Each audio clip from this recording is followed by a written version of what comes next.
Hello everyone, today you have joined the CREATIVELK YouTube channel. How to change the date format in Windows 11. If you find this useful, then consider subscribing and liking the video. So when you look in the bottom right, you may not like this current format.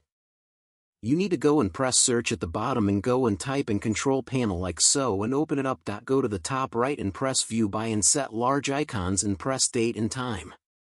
You go to this pop-up and you want to press change date and time.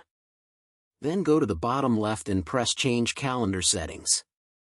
In here, you need to go and find the option for additional settings in the bottom right, and you can press date at the top. Then you want to come down to a short date.